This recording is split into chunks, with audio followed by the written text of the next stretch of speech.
தேவனுக்கு மகிமை உண்டாவதாக. இந்த நாளில் கூட இஸ்ரவேலின் ராஜாவாகிய யெகூவை குறித்து கற்றுக்கொள்ள தேவன் நமக்கு உதவி செய்வாராக. யெகூ ஆகாப் ராஜாவினுடைய காலத்தில் சேனாபதியாக இருந்தவன். எலியா தீர்க்கதரிசி சொன்னபடி யெகூ ராஜாவானான். ஆகாப் குடும்பம் முழுவதையும் அழித்து போட்டான். யூத ராஜாக்களான யோராம், அகசியாவையும் அவன் கொன்று போட்டான்.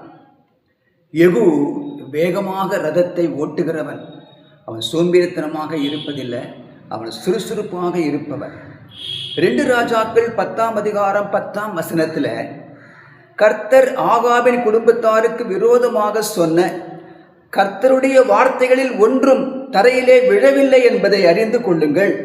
கர்த்தர் தம்முடைய ஊழியக்காரனாக எலியாவை கொண்டு சொன்னதை செய்தார் என்றார். கர்த்தரை செய்து முடித்தார் யெகூ கையினால. யெகூ தந்திரமாக ஒரு நாள் பாகால் கோயிலுடைய ஆசாரியர்களை எல்லாரையும் அந்த கோயிலுக்குள்ளே வரவழைத்தான். அந்த கோயிலுக்குள்ளே கர்த்தருடைய ஆசாரியர் ஒருத்தரும் இல்லாதபடி பார்த்து கொண்டான். எல்லாரும் வந்த பிறகு அந்த கோயிலுடைய வாசல் கதவுகள் எல்லாம் பூட்டி அந்த பாகாலுடைய ஆசாரியர்கள் ஒருத்தர் விடாமல் எல்லாரையும் கொன்று போட்டு கர்த்தருக்கான வைராக்கியத்தை காட்டினவன். அவர் சொன்னபடியெல்லாம் செய்தபடியாலே யெகூ 28 ஆண்டுகள் ராஜாவாக அரசாண்டான். அது மாத்திரமல்ல, யெகூவுடைய 4 தலைமுறையினர் இஸ்ரவேலை ஆட்சி செய்தார்கள்.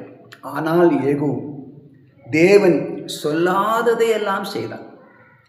ராஜாக்களுடைய தூரத்து உறவினர்கள், சிநேகிதர்களை கூட அவன் கொன்று போட்டான்.